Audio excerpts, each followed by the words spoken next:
সুমন্ত্র প্রবলেমটা কোথায়? সফিউল্লাহরা একটা যুক্তি দেবে, তোমার নিশ্চয়ই আলাদা যুক্তি আছে, কিন্তু আমার একটাই এজেন্ডা, একটাই পয়েন্ট, এই যে ছেলেমেয়েগুলো, এই যে দাদা দিদিরা যারা বাইরে রয়েছেন তাদেরকে ফিরিয়ে আনতে হবে যেন তেন প্রকরণে। আমরা কেন পারবো না? এই রামরাজ্যের সাথে রুপিয়া রাজ্য, যে কথাটা সুপর্ণ মৈত্র বলছিলেন, আমরা কেন পারবো না? না, আমরা পারছি না তার কারণ আমরা তো এই ব্যাপারটা বুঝতেই চাইছি না যে মন্দিরের সাথে যে অর্থনীতির একটা অঙ্গাঙ্গিন এবং ওতপ্রোতভাবে যে জড়িত সমাজ ব্যবস্থা, এটা তো ভারতবর্ষে প্রথম নয়, এ ভারতবর্ষে এর আগে অনেকবার হয়েছে।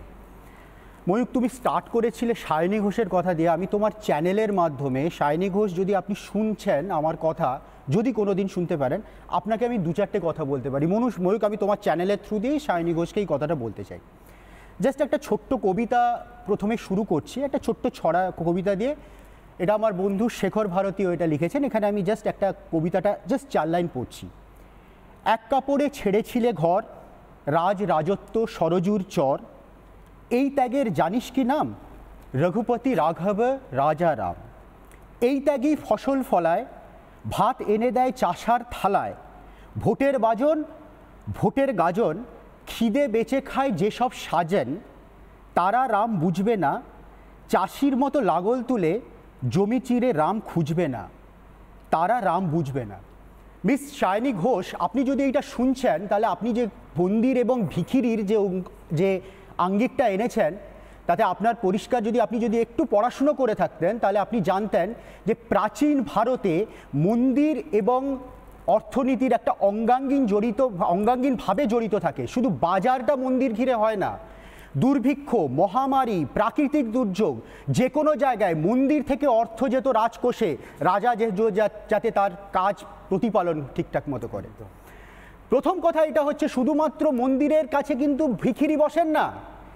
মিস সায়নী ঘোষ, যে ছেলেটি তৃণমূল করেও বছরের পর বছর চাকরি না পেয়ে ধর্মতলায় বসে আছে, তার বাবা যদি আজকে অসুস্থ হয়, তার বাবা কিন্তু উঠবার্নে বসতে পারে না। তাকে কিন্তু দিনের শেষে মন্দিরের ছায়াতলে গিয়ে শান্তি খুঁজতে হয়।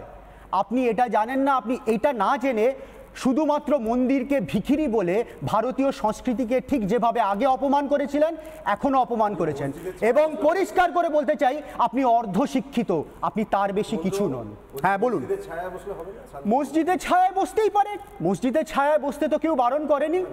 যদি মসজিদের ছায়াও কেউ বসে, সেখানে তো বসতে বারণ করেনি। আমি সেখানে একটা জিনিস আমি বুঝতে পারছি না, আমি জানি আপনি সব কথাই মসজিদ আনছেন কেন? এই জায়গাগুলো তুমি বারবার কথাই মসজিদ আনছেন কেন? না, ফার্স্ট কথায় আপনি শুরু থেকেই শুরু করছেন যে মসজিদ গুঁড়িয়ে দিতে হবে। কোনো জায়গায় বলা হচ্ছে না যে মন্দির হচ্ছে মানে মসজিদ গুঁড়িয়ে দিতে হবে। ধাঁচা গোড়ানো হয়েছে, মসজিদ গোড়ানো হয়নি।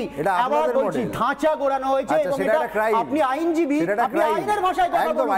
সুপ্রিম কোর্টই বলেছে ধাঁচা, সুপ্রিম কোর্ট বলেছে মসজিদ করেনি। তাহলে আপনি এটাও বলেছেন না, যে কারণে আমি আপনাকে প্রথমেই থামিয়েছি। আইনজীবী আইনের ভাষায় কথা বলুন। আপনি কমন ম্যানের ভাষায় কথা বলছেন, রাজনীতির ভাষায় কথা বলছেন।